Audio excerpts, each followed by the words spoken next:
Allu Arjun starrer Pushpa film का dialogue मैं झुकेगा नहीं कहते हुए नवाब मलिक ईडी के दफ्तर से बाहर आए। महाराष्ट्र के कैबिनेट मंत्री नवाब मलिक की गिरफ्तारी के बाद एक बात तो साफ हो चुकी है कि महाराष्ट्र की ठाकरे सरकार और केंद्र की मोदी सरकार के बीच तलवारें खिंच चुकी है।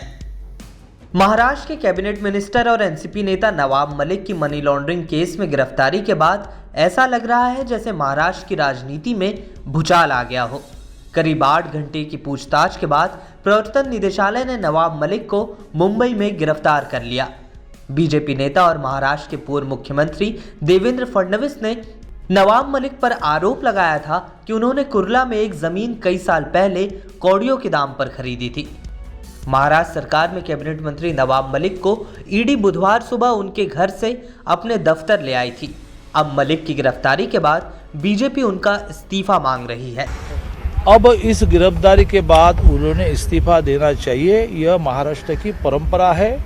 इस प्रकार का कानून भी है कि जब कोई मिनिस्टर पर आरोप लगते हैं और आरोप इतने हैं कि उसमें गिरफ्तारी होती है, अब यह विषय शुरू हो जाएगा कि नहीं वो अभी तो गिरफ्तारी हुई है, अब और आगे चलना है वगैरह वगैरह। तो ये नैतिकता है और ये महाराष्ट्र की परंपरा है। 2 चीफ मिनिस्टर इस प्रकार से गए।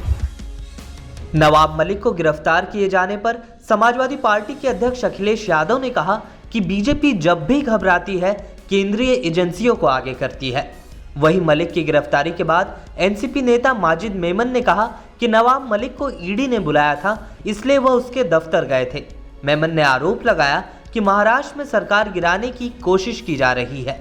मेमन ने कहा कि केंद्रीय जांच एजेंसियों का दुरुपयोग राजनीति के लिए किया जा रहा है।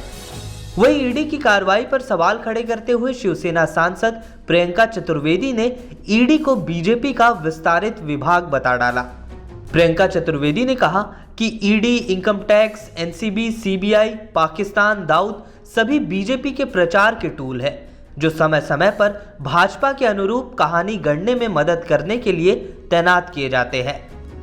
हवाला मामले में ईडी द्वारा जुटाए गए सबूतों में नवाब मलिक का नाम सामने आया था।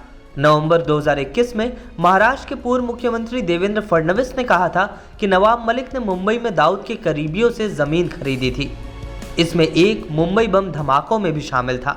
उन्होंने आरोप लगाया था कि बम धमाकों में उम्र कैद की सजा काट रहे शाह वली खान और हसीना पारकर के करीबी सलीम पटेल के साथ नवाब मलिक के व्यावसायिक संबंध है। ईडी ने दाऊद इब्राहिम और उसके सहयोगियों के खिलाफ मनी लॉन्ड्रिंग केस दर्ज किया है। इकबाल कासकर से इसी मामले में ईडी ने पूछताछ की थी। मीडिया रिपोर्ट्स की माने तो इकबाल कासकर ने नवाब मलिक का भी नाम लिया था। ईडी की टीम ने नवाब मलिक से पहले पूछताछ की और अब उन्हें गिरफ्तार कर लिया है। इस वीडियो में फिलहाल के लिए बस इतना ही। देश दुनिया की तमाम खबरों के लिए बने रहिए लोकमत हिंदी के साथ।